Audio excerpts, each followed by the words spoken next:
नमस्कार साथियों, मेरा नाम आशीष सैनी। मैं स्वागत करता हूं आपके अपने चैनल द नामिशम एकेडमी में।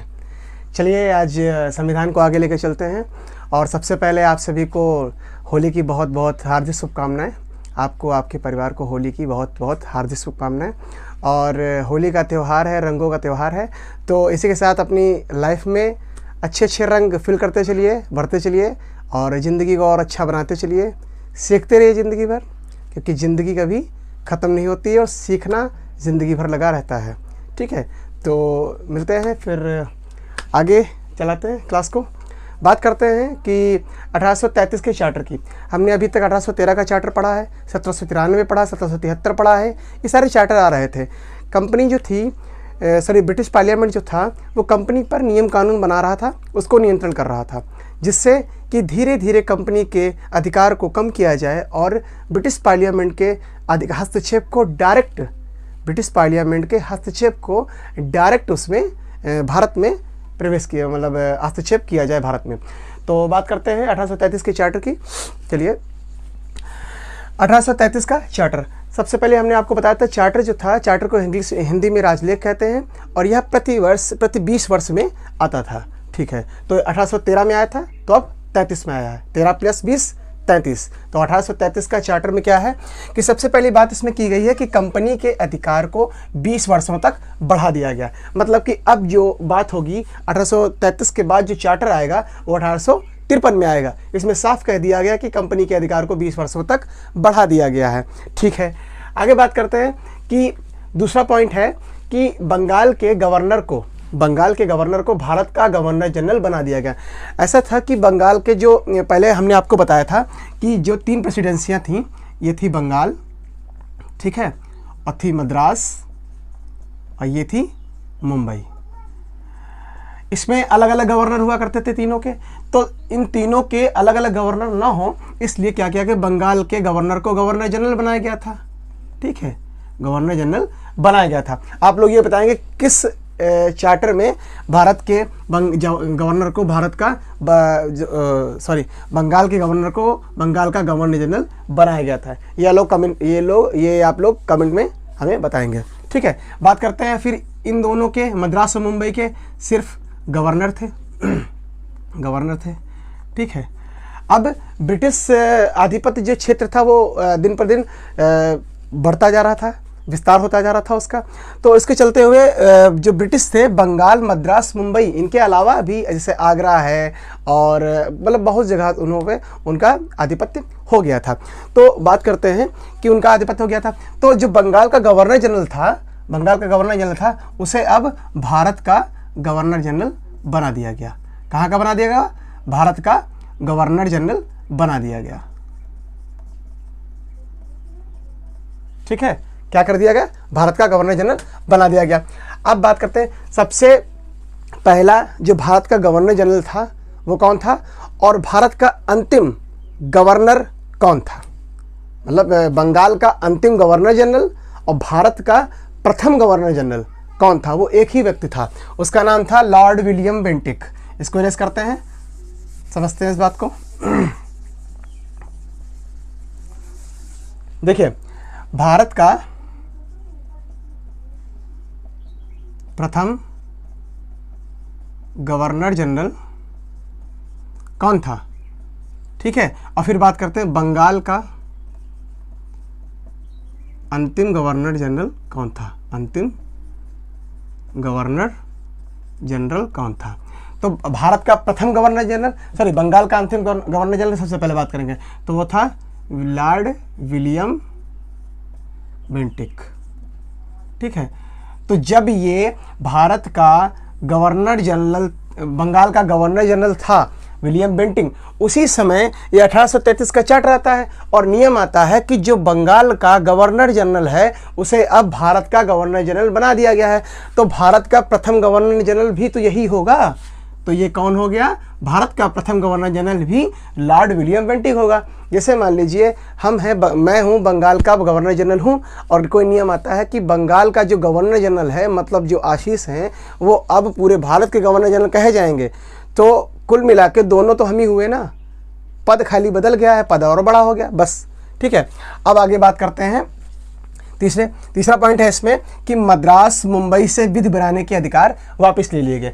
ऐसा था कि मद्रास और मुंबई को विधि बनाने के अधिकार दिए गए थे, पिछली क्लासेस में हमने आपको बताया है। और किस चार्टर में हमने बताया है ये आप लोग हमें कमेंट्स में बताएंगे कि मद्रास मुंबई से विधि बनाने के अधिकार, मतलब मद्रास मुंबई को विधि बनाने के अधिकार किस चार्टर में दिए गए थे। तो ये 2 क्वेश्चन आप लोग हमें कमेंट में बताएंगे। पहला क्वेश्चन बता चुके हैं आपको, दूसरा क्वेश्चन ये बताएंगे। ठीक है, वापस ले लिए। मतलब जो मद्रास मुंबई जिनके वहाँ के गवर्नर थे, जो राज्यपाल थे, वो भी नियम बना सकते थे। हमने आपको बताया था कि वो नियम बना सकते थे, पर ऐसा था कि उन्हें नियम बनाकर फिर जो गवर्नर जनरल होता था बंगाल का, उसे सूचना देनी पड़ती थी, सिर्फ सूचना देनी पड़ती थी, और ब्रिटिश पार्लियामेंट से उसे पास कराना पड़ता था। तो इतना झंझट करना पड़ता था, तो इसको समाप्त कर दिया गया कि आप जो है नियम नहीं बनाएंगे। ठीक है, इसको समाप्त कर दिया गया। जो फिर उसके बाद बात आती है कि पहले जो नियम कानून बनते थे उन्हें कहा जाता था नियामक कानून। जो पहले नियम कानून बनते थे उन्हें कहा जाता था नियामक कानून। और इस चार्टर के बाद जो कानून बन रहे हैं उन्हें कहा जाने लगा अधिनियम। अधिनियम के क्या बोलते हैं हम? एक्ट। उनके अब जो है इस चार्टर के बाद में अब जो भी नियम कानून बनेंगे उन्हें अधिनियम, हिंदी में, इंग्लिश में या एक्ट कहा जाएगा। ठीक है, बात करते हैं 4th पॉइंट की कि गवर्नर जनरल परिषद में, गवर्नर जनरल की जो परिषद होती थी, गवर्नर जनरल परिषद में विधि सदस्य, विधि मीन्स क्या होता है? नियम और कानून। विधि सदस्य के रूप में लॉर्ड मैकाले को चौथे सदस्य के रूप में शामिल किया गया। लॉर्ड मैकाले को कौन से सदस्य के रूप में शामिल किया गया? चौथे सदस्य के रूप में शामिल किया गया। पद क्या था उनका? विधि सदस्य थे। ठीक है, तो जो गवर्नर जनरल की परिषद होती थी, गवर्नर जनरल की परिषद जो 3 सदस्यों से मिलकर बनती थी, ठीक है, उसमें चौथे सदस्य किसको डाला गया? विधि सदस्य लॉर्ड मैकाले को। अब गवर्नर जनरल की परिषद 4 लोगों से हो गई। ठीक है, अब बात करते हैं कि के रूप में शामिल किया गया। अब 5वें पॉइंट की बात करते हैं कि कंपनी के एकाधिकार को समाप्त कर दिया गया। एकाधिकार को समाप्त कर दिया गया। एकाधिकार को समाप्त कर दिया। बात करते हैं कि अभी हमने पिछले एक्ट में आपको बताया था 1813 के एक्ट में कि कंपनी से सारे एकाधिकार वापस ले लिए गए। मतलब सारे एकाधिकार जो थे कंपनी के व्यापार करने के भारत में, उसे ले लिया गया, छीन लिया गया। पर कहा गया कि आप चीन के साथ चाय का व्यापार कंटिन्यू करेंगे। पर इस 1833 के चार्टर में आने के बाद में वो भी एकाधिकार छीन लिया गया कि आप चीन के साथ भी एकाधिकार मतलब आपका नहीं है, आप व्यापार अकेले नहीं करेंगे, व्यापार सारे लोग करेंगे। ठीक है, ये भी एकाधिकार उनसे, कंपनी से छीन लिया गया। अब बात करते हैं कि 6 पॉइंट की, मैकाले की अध्यक्षता में 4 सदस्यीय प्रथम विधि आयोग का गठन हुआ। 1833 में पॉइंट आता है कि प्रथम विधि आयोग का गठन किस चार्टर में किया गया। तो प्रथम विधि आयोग, ये सब सारे प्रीवियस क्वेश्चन है जो मैं पॉइंट ये अंडरलाइन कर रहा हूँ, प्रीवियस क्वेश्चन पूछे गए हैं ये। तो बात करते हैं कि प्रथम विधि आयोग का गठन किस चार्टर में किया गया? 1833 के चार्टर में किया गया। दूसरा पॉइंट क्या बन सकता है? किसकी अध्यक्षता में किया गया? मैकाले की अध्यक्षता में किया गया। और कितने सदस्य की ये आयोग था? ये 4 सदस्य का आयोग था। बात करते हैं 7 पॉइंट की, जो कि बहुत ही महत्वपूर्ण सबके नज़रिए से होगा। जो दास प्रथा थी उसे खत्म किया गया। जो दास प्रथा होती थी उसे खत्म कर दिया गया। ठीक है, अब बात करते हैं 8 पॉइंट की, गवर्नर जनरल को पूरे देश का एक ही बजट तैयार करने का अधिकार दिया गया। गवर्नर जनरल से ये कह दिया गया कि आप जो हैं पूरे देश का बजट तैयार करने का आपके पास अधिकार है। आप बंगाल का ही नहीं, आप पूरे देश का बजट तैयार करने का आपके पास अधिकार है। और सिर्फ गवर्नर जनरल थोड़ी बनाता था ये बजट, उसकी जो परिषद होती थी, उसकी जो कार्यकारिणी होती थी, वो इसको बनाती थी। ठीक है, अप्रूवल कौन देता था? अप्रूवल देता था गवर्नर जनरल, जो कि वर्तमान में अब जो बंगाल का गवर्नर जनरल था वो वर्तमान में भारत का गवर्नर जनरल बन चुका है। ठीक है, अब बात करते हैं 9 पॉइंट की, सिविल सेवक पद के लिए खुली प्रतियोगिता, मतलब कॉम्पिटिटिव एग्जाम, जिसकी आज हम लोग तैयारी कर रहे हैं, उसकी शुरुआत हुई। कब हुई? 1833 के चार्टर में।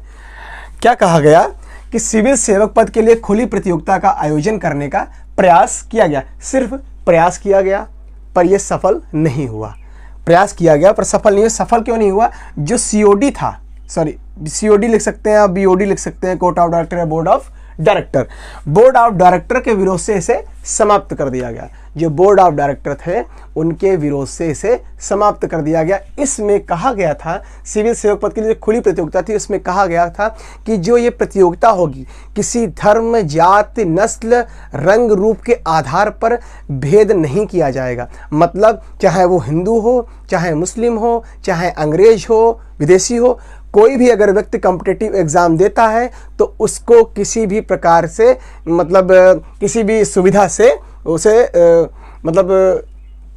सारी सुविधाएं प्रदान की जाएंगी। ठीक है, अब बात करते हैं कि BOD के विरोध से इसे समाप्त कर दिया। अब भाई जब BOD ने, बोर्ड ऑफ डायरेक्टर ने इसका विरोध किया, ब्रिटिश पार्लियामेंट का ही बनाया हुआ है board of director, board of control, तो जब इसने विरोध किया तो भाई ब्रिटिश पार्लियामेंट को ये बात माननी थी क्योंकि उनकी ही एक संस्था बनाई हुई थी जो यहाँ पर कंपनी को डायरेक्ट कर रही थी, मतलब नियंत्रण कर रही थी। बोर्ड ऑफ डायरेक्टर मतलब निदेशक मंडल, निदेश कर रही थी, निदेशक मंडल था।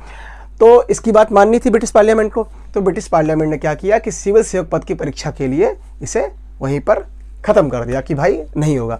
अब बात करते हैं, सबसे पहली बात, इतने नियम कानून आपने देखे, आपको कहीं ऐसा लग रहा है कि जो भारतीय संविधान है और कुछ नियम कानून अच्छे भी हैं? दास प्रथा खत्म कर दी गई भाई, मैकाले की अध्यक्षता में विधि आयोग का गठन कर दिया गया, गवर्नर जनरल को पूरे देश का बजट तैयार करने का अधिकार दे दिया गया। ठीक है, और गवर्नर जनरल में विधि सदस्य की मतलब चौथा विधि सदस्य भी शामिल हो गया।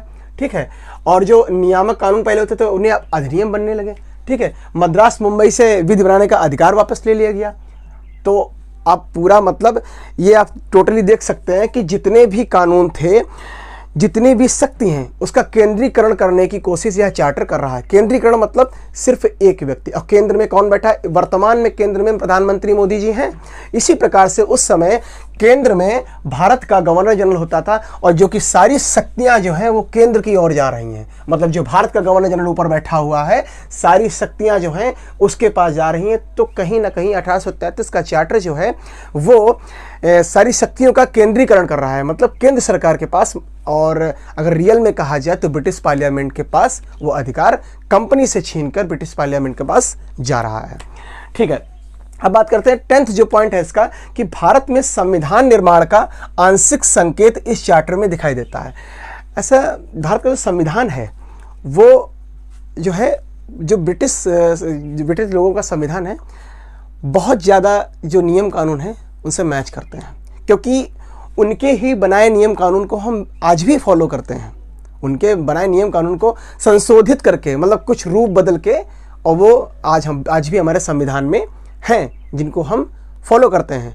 आए दिन संशोधन होते रहते हैं कि अब इस कानून को इस तरीके से लागू किया जाएगा, या इस कानून को अब इसमें ये प्रावधान होंगे, तो उसको बदलने की कोशिश की जाती है, पर पूर्णतः अब भी नहीं हो पाया है। बहुत से नियम कानून ब्रिटिश सरकार के अभी हम लोग वैसे के वैसे फॉलो कर रहे हैं।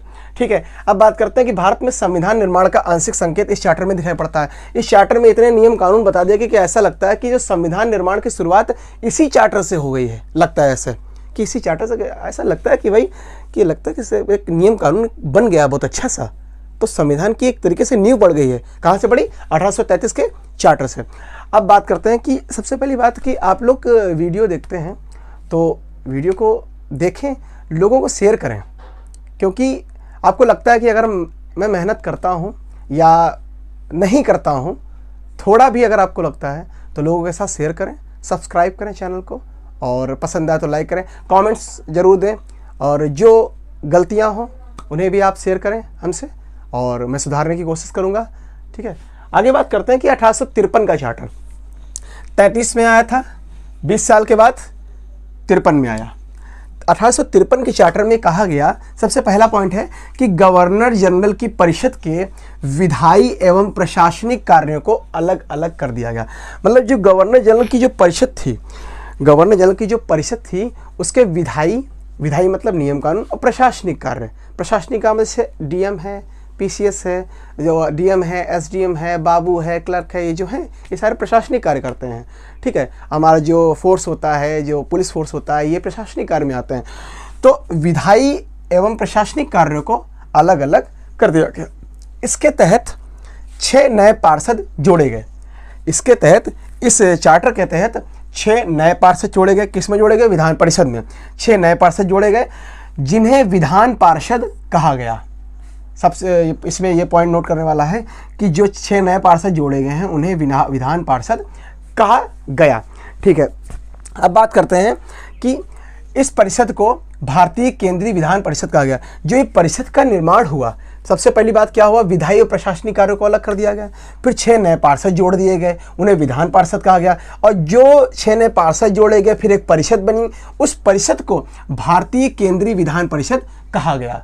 जो ये परिषद बनी, इसे भारतीय केंद्रीय विधान परिषद कहा गया। ठीक है, आगे बात करते हैं कि सिविल सेवकों की भर्ती के लिए खुली प्रतियोगिता का शुभारंभ हुआ। मतलब कि 1833 में जो प्रयास किया गया था, जो कि बीओडी के विरोध से असफल रहा, उसको इसमें पूरा कर दिया गया। 20 साल के बाद ही सही, पर सूर्य निकला पर देर ही सही निकला। तो बात करते हैं कि फिर उसके बाद सिविल सेवकों की भर्ती के लिए खुली प्रतियोगिता का शुभारंभ हुआ। मतलब जो कॉम्पिटिटिव एग्जाम की आज हम लोग तैयारी कर रहे हैं, उसका शुभारंभ हो गया और एक मैकाले समिति जो है उसका गठन किया गया। और इसमें एक सबसे पॉइंट नोट करने वाली बात है कि अंग्रेजी को अनिवार्य कर दिया गया। कि मतलब जो प्रतियोगी परीक्षाएं होंगी, कॉम्पिटिटिव एग्जाम की तैयारी होगी, उसमें आपको अंग्रेजी अनिवार्य है। जो भी उसमें परीक्षा देंगे उसमें अंग्रेजी अनिवार्य होगी।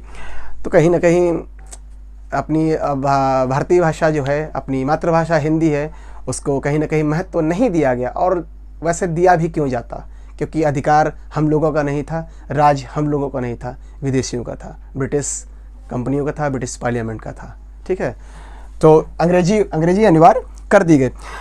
फिर बात करते हैं कि स्थानीय प्रतिनिधित्व का शुभारंभ हुआ।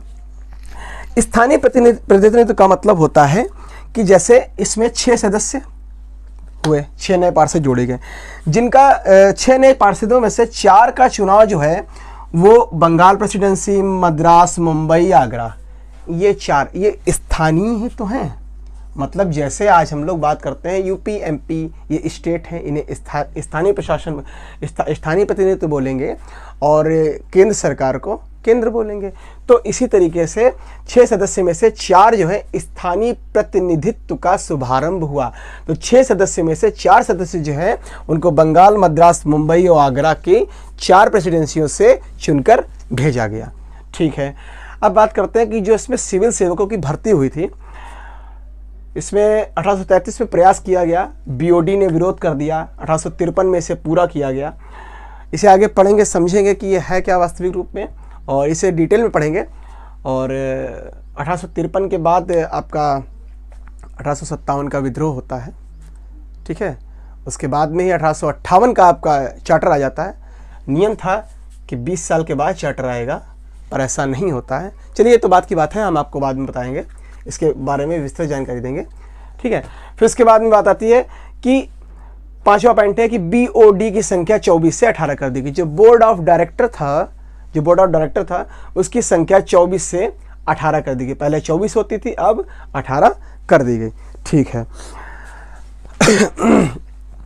चलिए बात करते हैं कि जो 1853 का जो चार्टर में सिविल सेवक की भर्ती 1833 में कहीं ना कहीं प्रयास किया गया, 53 में पूरा तो हुआ। मतलब अब जो ये हो गया कि सिविल सेवकों की भर्ती में अब हिंदू हो, मुस्लिम हो, ईसाई हो, सिख हो या कोई विदेशी हो, अब सारे प्रतियोगी परीक्षा देंगे। धर्म, जाति, नस्ल, भेद के आधार पर किसी प्रकार का भेद नहीं किया जाएगा और सबको प्रतियोगी परीक्षाओं में बैठने का मौका दिया जाएगा। बशर्ते सिर्फ एक कंडीशन थी उनकी कि इंग्लिश को, अंग्रेजी को, जो कि हमारी इंग्लिश है, उसको अनिवार्य कर दिया गया। ठीक है, अब बात करते हैं कि ये हमारा हो गया 1833 का चार्टर, ये 1853 का चार्टर हो गया। अगर अच्छी लगी हो वीडियो, कंटेंट अच्छा लगा हो आपको, तो वीडियो को शेयर कीजिएगा और लाइक कीजिएगा, सब्सक्राइब कीजिएगा। और डिस्क्रिप्शन में आपको टेलीग्राम का लिंक मिल जाएगा और उसे टेलीग्राम पे जाके फॉलो कर सकते हैं। द नैमिषम एकेडमी नाम से टेलीग्राम पे आपको मैं डिस्क्रिप्शन में लिंक दे दूँगा। ठीक है, मिलते हैं नेक्स्ट वीडियो में। नमस्कार।